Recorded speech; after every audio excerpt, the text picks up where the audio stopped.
మన ప్రభువు రక్షకుడైన యేసుక్రీస్తు దివ్యనామమున కూడి వచ్చిన మీ అందరికీ హృదయపూర్వక వందనాలు చెల్లిస్తున్నాను. దేవుని మహాకృపను బట్టి ఈ రీతిగా దేవుని సన్నిధిలో చేరి దేవుణ్ణి స్తుతించడానికి, దేవుణ్ణి గణపరచడానికి దేవుడు మనకిచ్చిన ఈ భాగ్యం అది ఎంతో గొప్పది.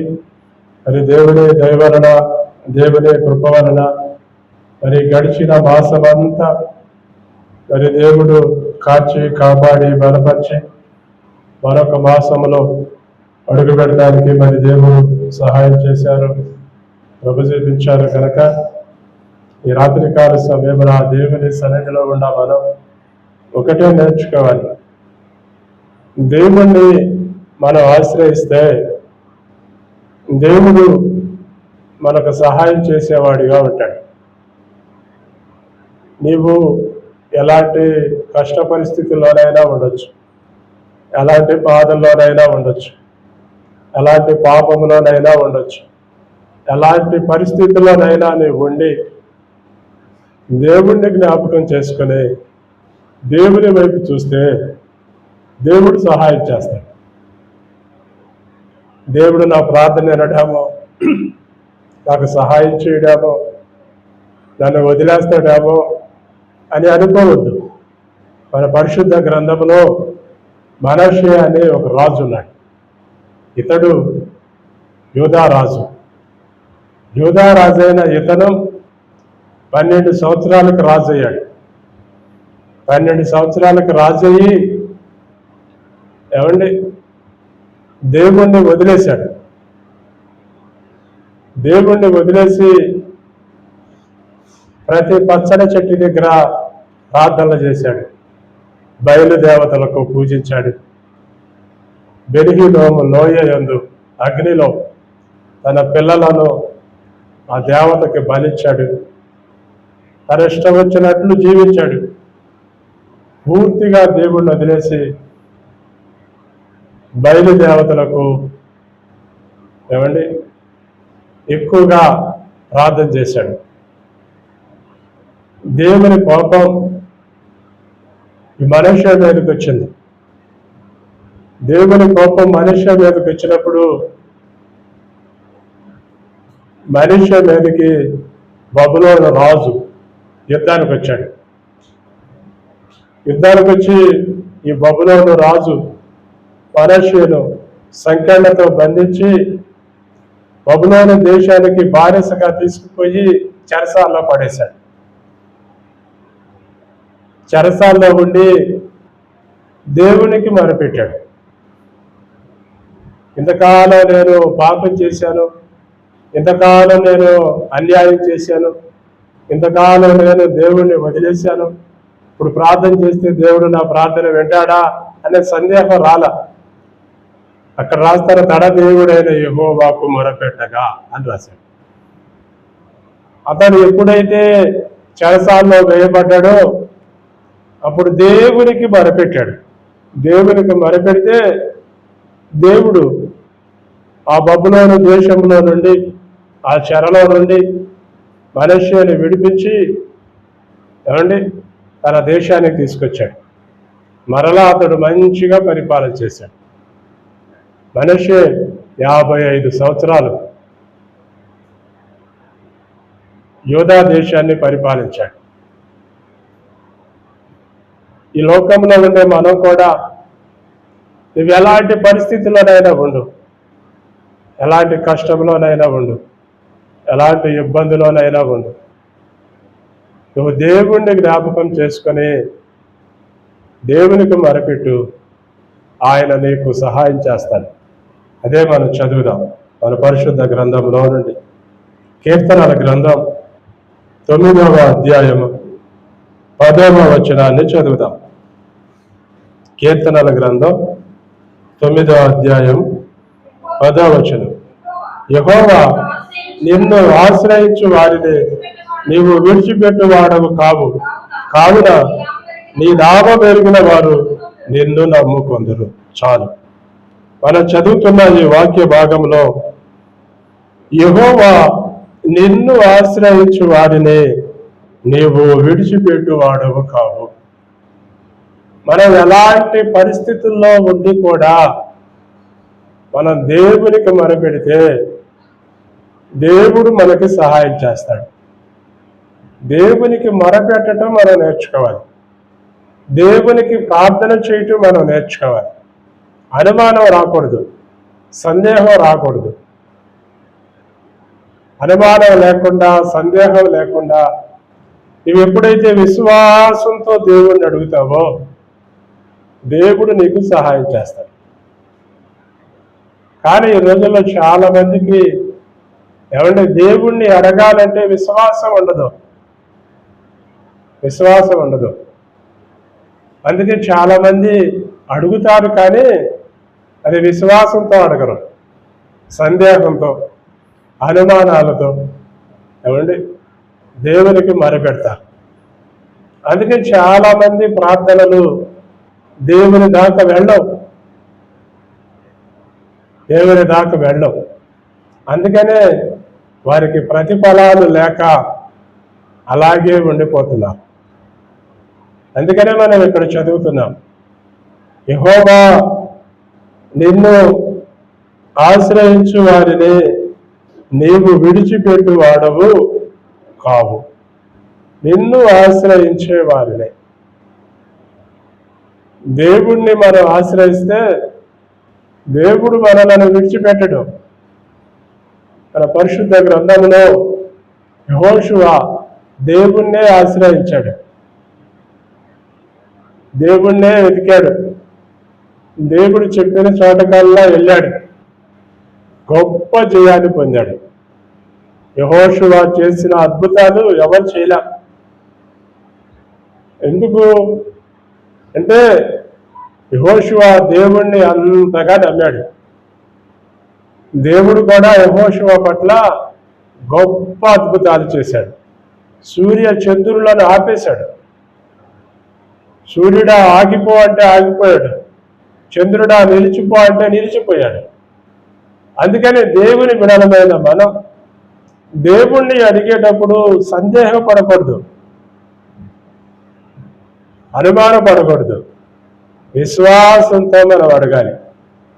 మనం ఎప్పుడైతే విశ్వాసంతో దేవుణ్ణి అడుగుతామో దేవుడు మన ప్రార్థన వింటాడు, మన ప్రార్థనకి ప్రతిఫలం ఇస్తాడు. అందుకే మనం ఇక్కడ చదువుతున్నాం, యెహోవా నిన్ను ఆశ్రయించు వారిని నీవు విడిచిపెట్ట. దేవుణ్ణి ఆశ్రయిస్తే దేవుడు ఎందుకు వదిలేస్తాడు? మనం దేవుణ్ణి ఆశ్రయించాం. దేవుణ్ణి ఆశ్రయించకుండా మన సొంత ఆలోచనల ప్రకారం నడుస్తాం. సొంత ఆలోచనలు, సొంత నిర్ణయాలు మనలను పాపంలోనికే తీసుకెళ్తాయి, పాపంలోనికే నడిపిస్తాయి. సొంత ఆలోచనలు పనికిరావు, సొంత నిర్ణయాలు పనికిరావు. మన పరిశుద్ధ గ్రంథంలో అవ్వ ఏమండి తన సొంత ఆలోచనతో చెట్టు దగ్గరికి వెళ్ళింది. అంతే, సొంత ఆలోచన తన మనసులోకి వచ్చింది, అంతే, ఆ చెట్టు దగ్గరికి వెళ్ళిపోయింది. చెట్టు దగ్గరికి వెళ్ళంగానే చెట్టు దగ్గర ఎవరున్నారు? సర్పం ఉంది. సర్పం అంది అబద్ధం, ఇది నిజమా? ఏంది ఆ నిజం? ఏంటి ఆ అబద్ధం? ఇది నిజమా అని అడిగింది. ఏమి నిజం? ఏమంటే అక్కడ మనం చదివితే మనకు అర్థం అవుతుంది. ఆదికాండం 3వ అధ్యాయంలోకి వెళ్తే ఇవి ఆ చెట్టు దగ్గరికి వెళ్ళినప్పుడు ఏమండి ఇది నిజమా అని ఎందుకంది? అసలు ఎందుకంది? అప్పుడే ఆమెకి మనసులో అనుమానాన్ని రేపెత్తింది. ఏమండి ఇది నిజమా అని ఏం మాట్లాడుతుంది? ఏమండి ఈ తోట చెట్లలో దేని ఫలములైనా మీరు తినకూడదని దేవుడు చెప్పారా అని అడిగాను. ఫస్ట్ దేవుడు మిమ్మల్ని ఏదైనా తినొద్దని చెప్పాడా అని అనొచ్చుగా. అంటే నీకు ఒక మాట దేవుడు చెప్పాడు, చెప్పినప్పుడు ఆ మాట దేవుడు చెప్తే నిజం చెబుతాడా అబద్ధం చెబుతాడా? నీ కుటుంబంలో ఉన్న తల్లిదండ్రులు కానీ, నీ కుటుంబంలో ఉన్న భర్త కానీ, నీ కుటుంబంలో ఉన్న వాళ్ళు నీకు అబద్ధం చెబుతారా నిజం చెబుతారా? అవండి చాలా మంది అబద్ధాలు చెప్పేవాళ్ళు ఉంటారు, కానీ నువ్వు నిజం చెప్తున్నాడని ఎందుకు అనుకోకూడదు? చాలా మంది అబద్ధాలు చెప్పి నిజం చెప్తారు. పొద్దాక అబద్ధాలు చెప్పేవాడు నిజం చెప్తే నమ్మరు ఏమండి. కానీ దేవుడు వాళ్ళతో మాట్లాడిందల్లా నిజమే చెప్పాడు, అబద్ధం లేదు కదా. ఇది నిజమా అని అడిగినప్పుడు నిజమే కదా దేవుడు మాకు చెప్పింది అనే మాట రాలా ఆమెకి. ఇది నిజమా అనగానే సందేహంతో ఉంది, అనుమానంతో ఉంది. ఏంది నిజం అనుకున్నట్లుగా ఆలోచిస్తున్నప్పుడు సర్పం చెబుతుంది ఈ మాట. ఏమని చెబుతుంది? ఈ తోటల చెట్లలో దేని ఫలములైనా మీరు తినకూడదని దేవుడు చెప్పానా అని అడిగాను. అందుకు ఆ స్త్రీ, ఈ తోట చెట్ల ఫలములన్నీ మేము తినవచ్చు, అయితే తోట మధ్యనున్న చెట్టు ఫలములను గూర్చి దేవుడు మీరు చావకుండానట్లు వాటిని తినకూడదని, వాటిని ముట్టకూడదని ఏమండి దేవుడు చెప్పాడు అని చెప్పింది. అంతే, దేవుడు చెప్తాడు మనతో, నువ్వేది తినాలో ఏది తినకూడదో చెప్తాడు, ఎక్కడికి వెళ్ళాలో ఎక్కడికి వెళ్ళకూడదో చెప్తాడు. ఎందుకు? నువ్వు దేవుణ్ణి నమ్ముతున్నావు, దేవుణ్ణి ఆశ్రయిస్తున్నావు, దేవుణ్ణి వెతుకుతున్నావు ఏమండి. దేవుణ్ణి అడిగావు, ప్రభు నేను ఇటు వెళ్ళేదా అని. నువ్వు అటు వెళ్ళొద్దు, నువ్వు ఇటు వెళ్ళు అని చెబుతాడు. ఎందుకు? నువ్వు ఆయన్ని ఆశ్రయించావు కాబట్టి చెబుతాడు. నువ్వు ఆశ్రయించకపోతే చెప్పడగా. ఇక్కడ వీళ్ళు దేవుని వైపు చూస్తున్నారు, దేవుణ్ణి ఆశ్రయిస్తున్నారు, దేవునికే మొరపెడుతున్నారు. మరి దేవుడు వాళ్ళకి చెప్పాడు, ఆదాముకి అవ్వకి చెప్పాడు. చెప్పినప్పుడు మరి దేవుని మాట వినాలిగా. దేవుడు చెప్పాడు మీరు అది తినొద్దు అని చెప్పాడు.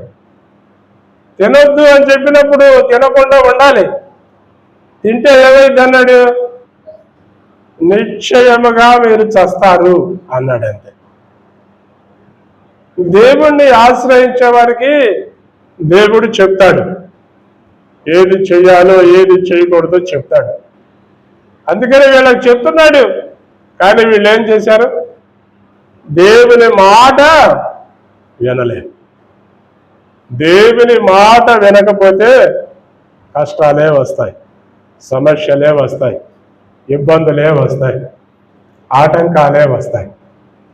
కనుక నీవు దేవుణ్ణి ఆశ్రయించేటప్పుడు దేవుడు నీకు ఏది చెప్తాడో అది చేయటం నేర్చుకోవాలి. అప్పుడు నీవు దీవించబడతావు.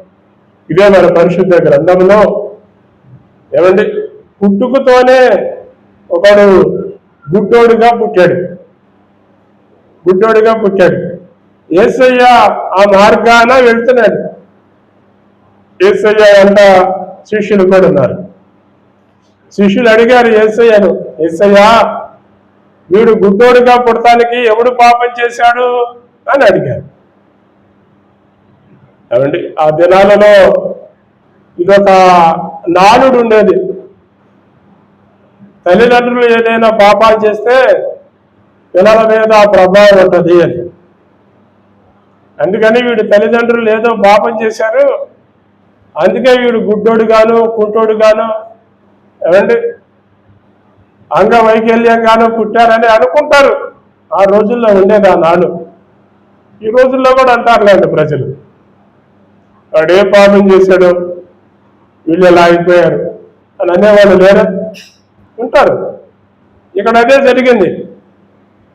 వాడే పాపం చేశాడు, వాడి తల్లిదండ్రులు ఏం పాపం చేశారని అడిగారు. అడిగితే యేసయ్య అన్నాడు, వాడు పాపం చేయలేదు, వాడి తల్లిదండ్రులు పాపం చేయలే, వాడు దేవుని మహిమార్థమై అలా పుట్టాడు అన్నాడు. అంటే కొంతమందిని కావాలని దేవుడే పుట్టిస్తాడు. ఎందుకు? ఆయన నీ పట్ల మహిమపరచబడాలి అని. నువ్వు ఆ పరిస్థితిలో ఉన్నప్పుడు దేవుని వైపు చూస్తే దేవుడు నిన్ను బాగు చేస్తాడు, దేవుడు నీకు సహాయం చేస్తాడు. ఎందుకు? పుట్టుతో ఏమంటే గుడ్డోడిని ఎవడో ఇవ్వలేడు, పుట్టుకతో ఉన్న కుంటోడికి ఎవడు కాళ్ళు ఇవ్వలేడు, పుట్టుకతో ఉన్న మోగోడికి ఎవడు గొంతు ఇవ్వలేడు, అవి దేవుడే ఇవ్వాలి. అందుకని వాళ్ళని పుట్టించింది నేనే కనుక వాళ్ళని బాగు చేసేది కూడా నేనే. నా మహిమార్థమయ్యే వాళ్ళని నేను అలా పుట్టిస్తున్నా అని దేవుడు చెప్పాడు. ఏమంటే మరి చిన్నతనం నుంచి ఎదిగాడు చాలా ఎత్తు. ఏమంటే దగ్గర 30 సంవత్సరాలు అనుకుందాం, 30 సంవత్సరాల దాకా గుడ్డోడిగా బ్రతికాడు. యేసయ్య మార్గాన వస్తుండగా వాడి దగ్గరికి వెళ్ళాడు. వెళ్ళి ఏమంటే నేల మీద ఉమ్ము పూసి ఆ ఉమ్ముతో నేల మట్టిని ఆ ఇసుకని బురద చేసి వాడు కన్నులకు పూశాడు. కన్నులకు పూసి నువ్వు వెళ్ళి సీలో ఏమైనా కోనేటిలోకి వెళ్ళి నీ కళ్ళు కడుక్కో అన్నాడు. అంతే. యేసయ్య చెప్పాడు వాడితో, ఏమన్నాడు? నువ్వు వెళ్ళి సీలో ఏమైనా కోనేటిలోకి వెళ్ళి కడుక్కో. నేను వెళ్ళను ప్రభువా అని అంటే వాడు గుడ్డోడుగానే ఉంటాడు. దేవుణ్ణి ఆశ్రయించేటప్పుడు దేవుడు నీకు చెప్తాడు, నువ్వు నా మాట వింటావా వినవా, వెళతావా వెళ్ళవా. ఏమండి? నువ్వు దేవుణ్ణి ఆశ్రయించేటప్పుడు దేవుని మాట వినాలి. దేవుణ్ణి ఆశ్రయించావు కాబట్టి ఆయనకి చెప్తాడు. వీడేం చేశాడు?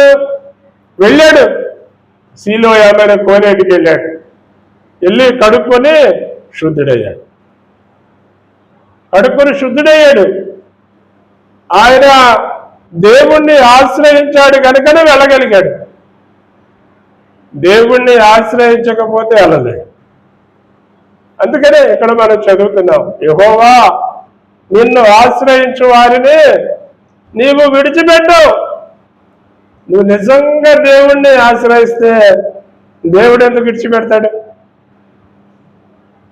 చాలా మంది ప్రార్థన చేస్తారు, యేసయ్యా నన్ను దాటిపోకయ్యా, నన్ను దాటిపోకయ్యా అని ప్రార్థన చేస్తారు కదా. మంచి ప్రార్థన అది. నువ్వు నిజంగా ప్రార్థన చేస్తే ఎందుకు దాటిపోతాడు? దాటిపోడు. మన పరిశుద్ధ గ్రంథంలో చూస్తాగా, పుట్టుకతోనే గుడ్డోడు. ఏమండి? పుట్టుకతోనే గుడ్డోడుగా పుట్టాడు వీడు కూడా. యేసయ్య మార్గాన వెళ్తుండగా ఏమండి వాడు కనిపెట్టాడు. యేసయ్య వెళ్తుంటే అనేకులు సౌండ్ వినపడుతున్నాయి, శబ్దాలు వినపడుతున్నాయి, మనుషులు గందరగోళాలు వినపడుతున్నాయి. వాడు ఒకడు పట్టుకున్నాడు. ఇటు రోడ్డు పక్కన ఏమండి భిక్షం ఎత్తుకుని బ్రతికేవాడు ఒకడు పట్టుకున్నాడు. ఏందిరా ఈ గందరగోళం, ఏంది ఈ సౌండ్లు, ఏంది తుఫాన్ ఏమైనా వస్తుందో అన్నట్లుగా మాట్లాడాడు. ఏమీ లేదు, యేసయ్య ఈ రోడ్డు మార్గాన్ని వస్తున్నాడు అన్నాడు. అంతే. యేసయ్య వస్తున్నాడని చెప్పగానే వాడు ఏం చేశాడు? యేసు దావీదు కుమారుడా నన్ను కరుణించు, నన్ను కరుణించు, నన్ను కరుణించు అని కేకలు వేశాడు. వాడు విశ్వాసంతో కేకేస్తే యేసయ్య ఆగిపోయాడు. విశ్వాసంతో కేకేస్తే ఆగిపోతాడు. మనం దేవుణ్ణి ఆశ్రయిస్తే నిజంగా దేవుడు మనల్ని దాటిపోడు. కానీ మనం దేవుణ్ణి ఆశ్రయించినా దానిలో విశ్వాసం ఉండదు. ఏదో ప్రార్థన చేయాలి కాబట్టి చేస్తారు, ఏదో మందిరానికి రావాలి కాబట్టి వస్తారు. అది కాదు. నీలో నిజమైన విశ్వాసం ఉండి నువ్వు దేవుణ్ణి అడగాలి. ఎప్పుడైతే వాడు దావీదు కుమారుడు నన్ను కరుణించని కేక వేశాడో యేసయ్య ఆగిపోయాడు. ఆగిపోయి ఆ గుడ్డోనిటి తీసుకురండి అన్నాడు. వాడు వచ్చినప్పుడు నేను నీకేం చేయాలనుకుంటున్నావు అని అడిగాడు. మరలా వాడిని అడిగాడు, నేనేం చేయాలనుకుంటున్నావు, నీకేం కావాలి అని అడిగాడు. అప్పుడు ఏమడిగాడు? అయ్యా నాకు చూపు లేదు, నాకు చూపు ప్రసాదించు. అంతే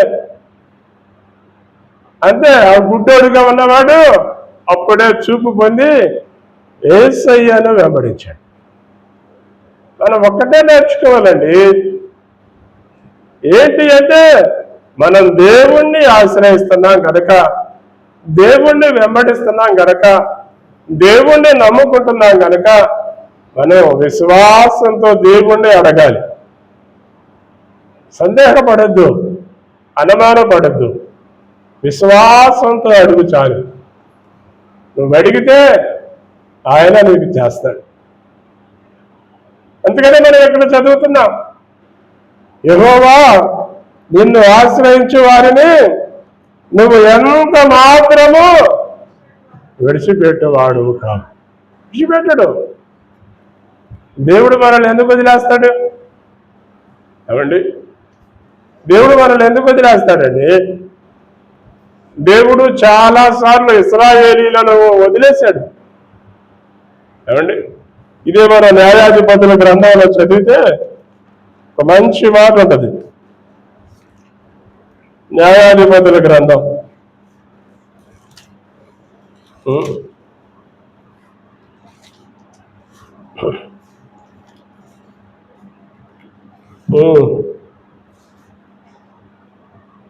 న్యాయాధిపతుల గ్రంథం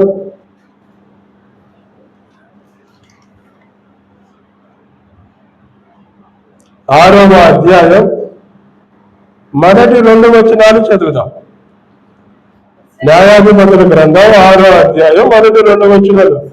ఇశ్రాయేలీయులు యెహోవా దృష్టికి దోషులైనందున యెహోవా 7 ఏళ్లు వారిని మిద్యానీయులకు అప్పగించెను. మిద్యానీయుల చెయ్యి ఇశ్రాయేలీయుల మీద హెచ్చాయను గనక వారు మిద్యానీయుల ఎదుట నిలువలేక కొండలలోనున్న వాగులను, గుహలను, దుర్గములను తమకు సిద్ధపరుచుకొనిది. మనం ఇక్కడ చదువుతున్నాం. ఏమండి, ఎవరు చదువుతున్నాం? ఇశ్రాయేలీయులు యెహోవా దృష్టికి దోషులైనందున. నీలో దోషం ఉంటే, నీలో పాపం ఉంటే, నీలో చెడుంటే దేవుడు నీతో సహవాసం చేయలేడు. నువ్వు ప్రార్థన చేసినా దేవుడు వినడు, నీకు సహాయం చేయడు. నువ్వు చేసిన ఆ తప్పుని, నువ్వు చేసిన ఆ పాపముని విడిచిపెట్టాలి. మొదట విడిచిపెట్టి దేవునికి మొరపెట్టాలి. యేసయ్యా, నేను ఈ పాపం చేశాను, నేను ఈ తప్పు చేశాను, నేను ఈ అన్యాయం చేశాను, దయతో నన్ను క్షమించు అని మొరపెట్టి, ఏమండి, యేసయ్యా నన్ను కాపాడు, నన్ను రక్షించు, నాకు సహాయం చేయి అని నువ్వు అడగాలి. అంతే తప్పితే నీలో పాపం పెట్టుకుని, నీలో స్వార్థం పెట్టుకుని, నీలో ద్వేషం పెట్టుకుని నువ్వు దేవునికి ప్రార్థన చేస్తే నీ ప్రార్థన దేవుడు వినడు. దేవుడు ఎప్పుడు నీ ప్రార్థన వింటాడంటే నీవు ఎప్పుడైతే చేసిన తప్పులు ఒప్పుకుంటావో. సామెతల గ్రంథంలో రాస్తాడు, అతిక్రమములు దాచిపెట్టువాడు వర్ధిల్లడు, వాటిని ఒప్పుకొని విడిచిపెట్టువాడు కనికరింపబడతాడు. మనలో అతిక్రమాలు ఉన్నంత కాలం దేవుడు మనలను, ఏమండి, మనకు సహాయం చేయలేడు. ఇదే మన పరిశుద్ధ గ్రంథంలో చదువుతాం.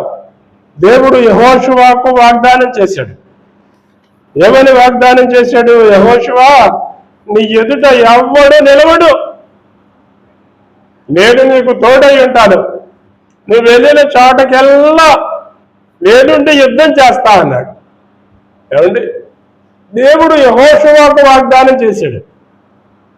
ఆ వాగ్దానం చేసిన, ఏమండి, యెహోషువకి దేవుడు చెయ్యొదిలేశాడు. ఎప్పుడైతే ఆకాను పాపం చేశాడో, వాళ్ళ దగ్గరికి శాపకరమైనది వచ్చిందో, దేవుడు వాళ్ళ నుంచి పక్కకి వెళ్ళిపోయాడు. శాపగ్రస్తమైనది నీలో ఉంటే దేవుడు నీకు సహాయం చేయలేడు, దేవుడు నీ దగ్గరకు రాలేడు. ఎందుకంటే చీకటి వెలుగు రెండు కలిసి ఉండవు, నీతి అవినీతి కలిసి ఉండవు, అవి ఎప్పుడు దూరంగానే ఉంటాయి. దేవుడు నీతిమంతుడు, దేవుడు పరిశుద్ధుడు, దేవుడు సర్వోన్నతుడు. కనుక నీలో తప్పున్నప్పుడు, పాపం ఉన్నప్పుడు నువ్వు దాన్ని ఎప్పుడైతే ఒప్పుకొని విడిచిపెట్టి దేవుని సన్నిధిలో ఏమంటే గోజాడుతావో దేవుడు సహాయం చేస్తాడు.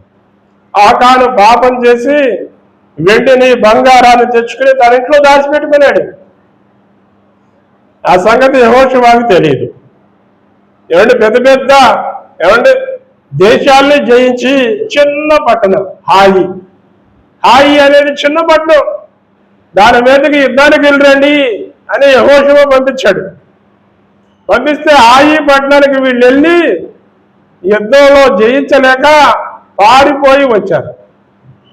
అక్కడ దగ్గరగా ఒక 30-36 మంది దాకా చచ్చిపోయారు. ఏమండి చిన్న పట్టణం మీదకి వెళ్ళి ఏమంటే కొంతమంది మనుషులను కోల్పోవాల్సి వచ్చింది.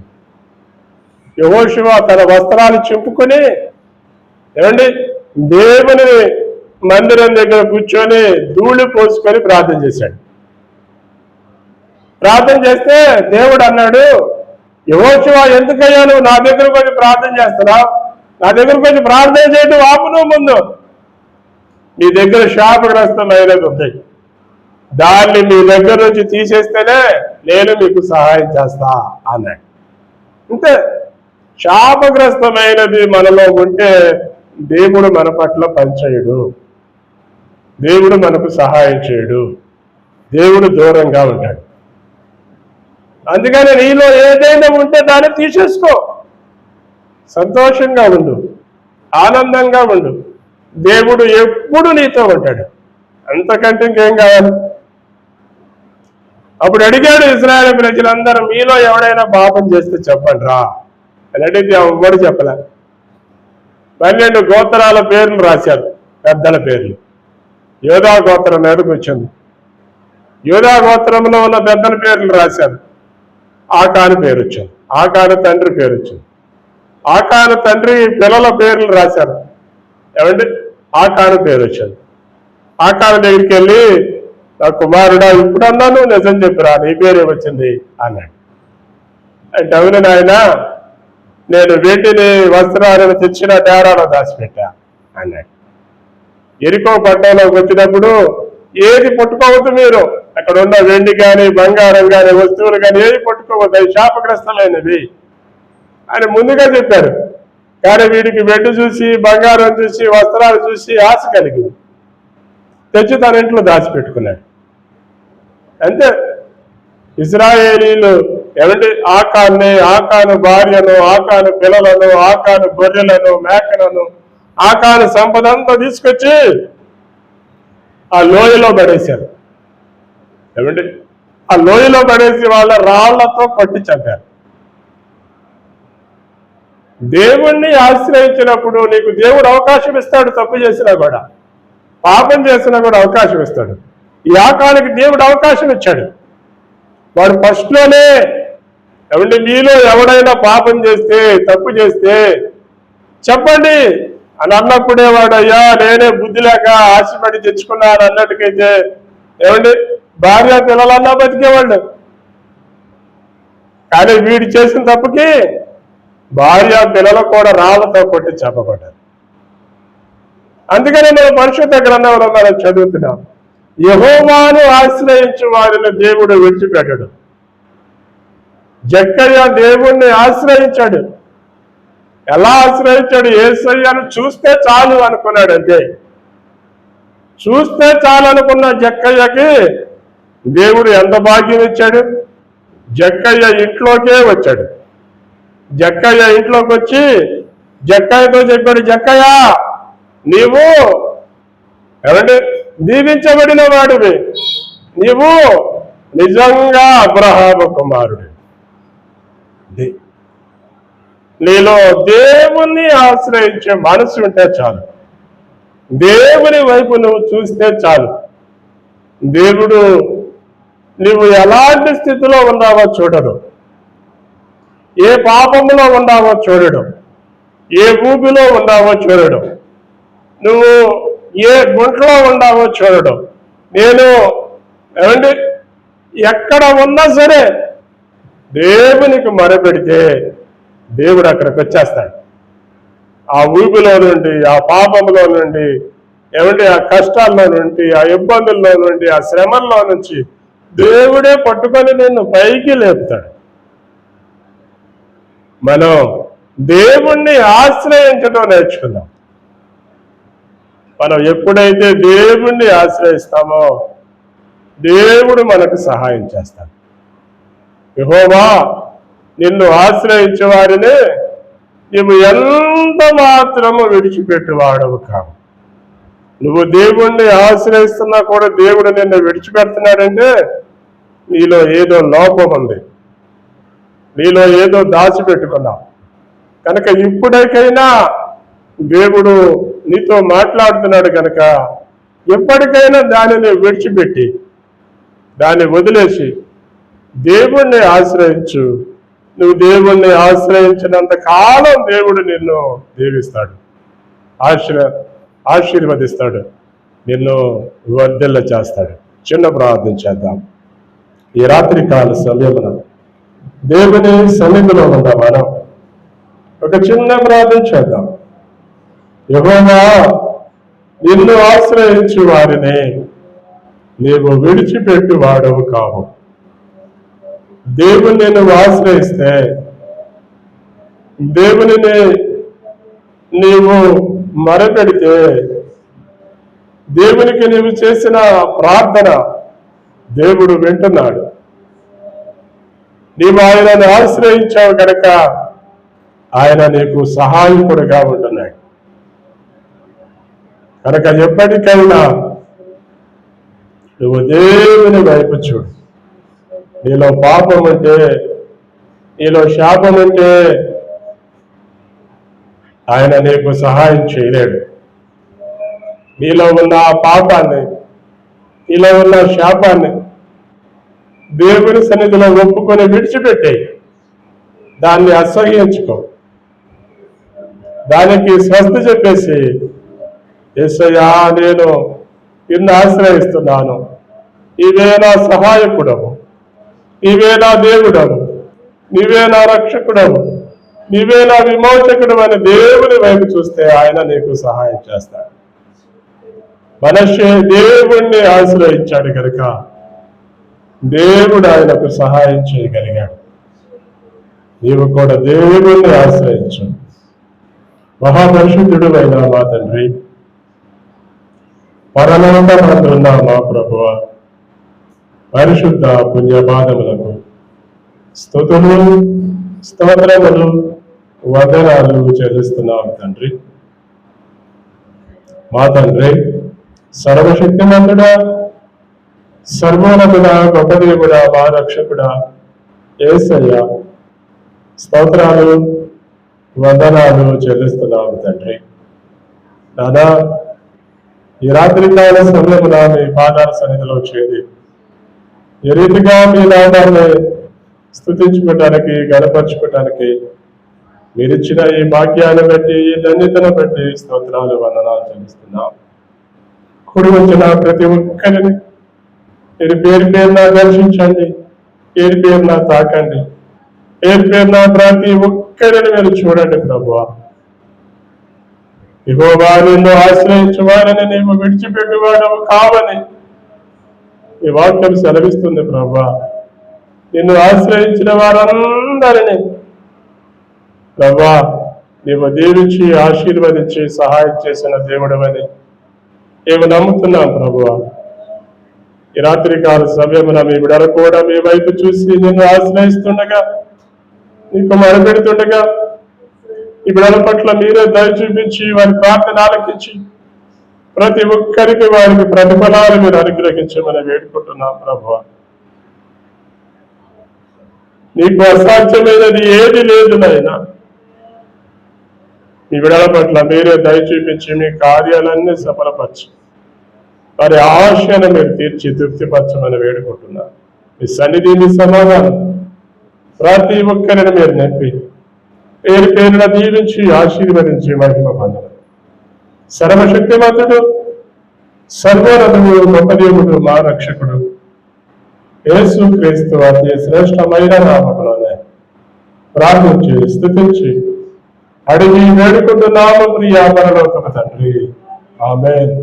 ఇప్పుడు మన తండ్రి అయిన దేవుని దయయు, ఆయన కుమారుడైన యేసు క్రీస్తు యొక్క కృపయు, పరిశుద్ధాత్ముడి అన్యోన్య సహవాసము, సమాధానము, సంపూర్ణ దీవెన ఇప్పుడును ఎల్లప్పుడును దేవుని మహాకృప మనకును మన కుటుంబాలకును సకల పరిశుద్ధులకు సదాకాలం తోడయుండి నడిపించి దీవించి ఆశీర్వదించి వర్ధిల్ల చేయనుగాక. ఆమేన్, ఆమేన్, ఆమేన్. మీ అందరికీ వందనాలు.